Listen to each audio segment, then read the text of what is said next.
All right, let's take a look at the LG monitor, the 32-inch monitor, 2K, and it's 166 hertz. We're going to take a look at it and see how well it works. But first of all, let's just look at the actual beauty of it. Look at the bezel, how thin it is.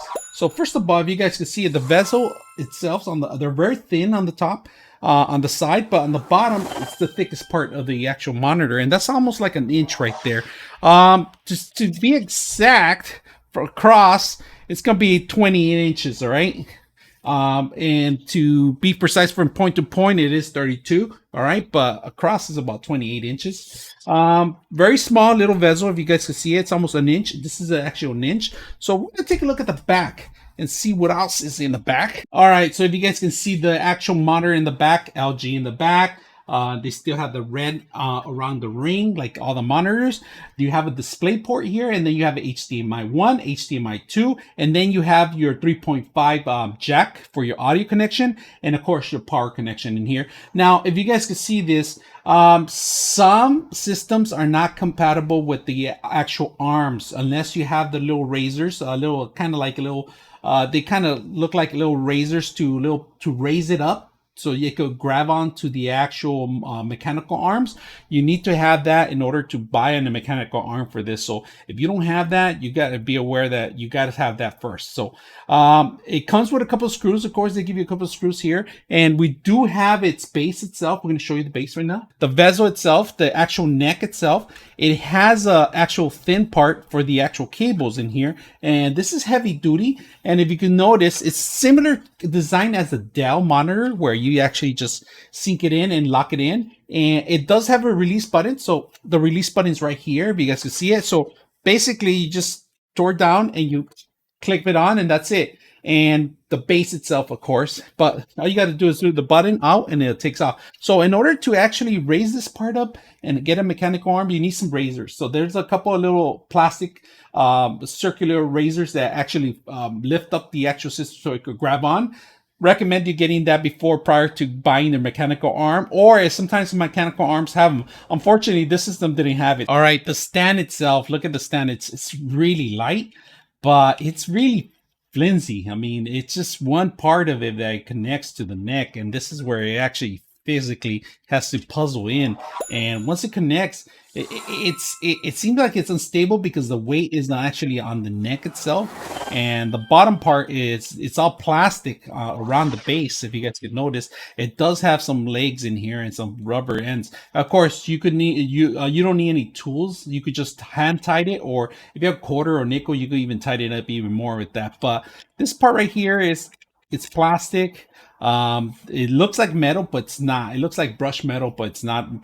The only metal you see is probably only just the screws and the actual neck part where it actually connects to it. All right, so we got these rings here. If you guys can see it, it's like a couple centimeters above it. All right, we're gonna use different kind of screws, a little higher screws, so you can see it, because in order to put in a mechanical arm, I'm gonna raise it a little higher. So I am gonna put these in a mechanical arms.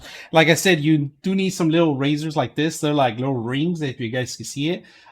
This will give you enough innovation to actually hook up to an arm. If you don't have this, you have to purchase these. You could buy them online, or sometimes they're available with the actual arm that you purchase. Look for details on the actual mechanical arms that you purchase. All right, let's take a look at the actual monitor itself. I want to hit the center button. The center button is right below it. It's a little circular place, and you click on it and it gives you the inputs in here. If you can see it, it's more like a robotic look, of it. So right now we're on the last one. If you guys can see it, we're there already. I'm gonna click back in there, and the middle one is exit.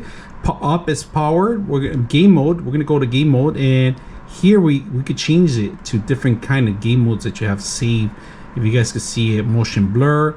Right now we're gonna see if we could FPS, the fast motion. Go back into gaming. On the menu mode, you could see the same exact thing, and this is adjustments, FreeSync, it's on, slider is on.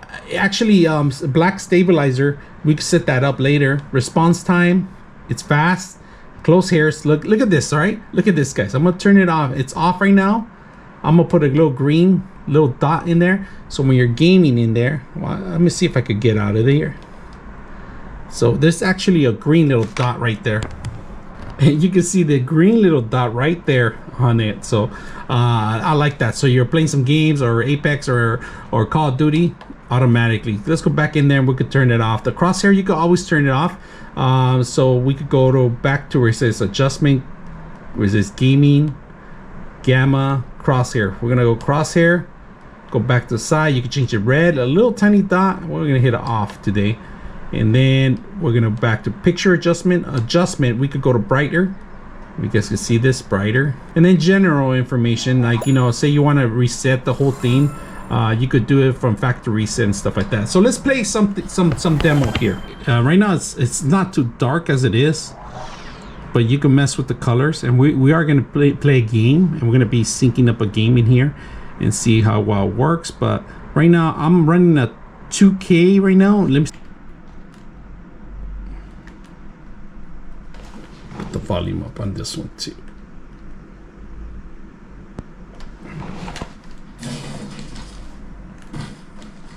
I need a heavy gun. If you see the Spitfire or the Flatline, I'll take it.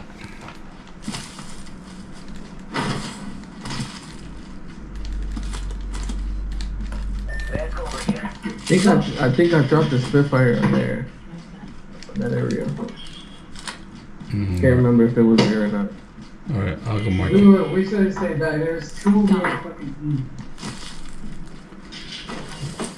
So the system itself does not have any external speakers at all. So if you notice, when I'm hitting down here, I'm completely full audio. So that means you have to connect external speakers in the back in order to make this work. All right, just to let you know, you don't have internal speakers at all. So if you buy this and you don't have speakers, you better have some headsets or maybe some external speakers. But unfortunately, this does not have any sound or anything like that external. All right, got the details on it. Look at that. I'm zooming in right now.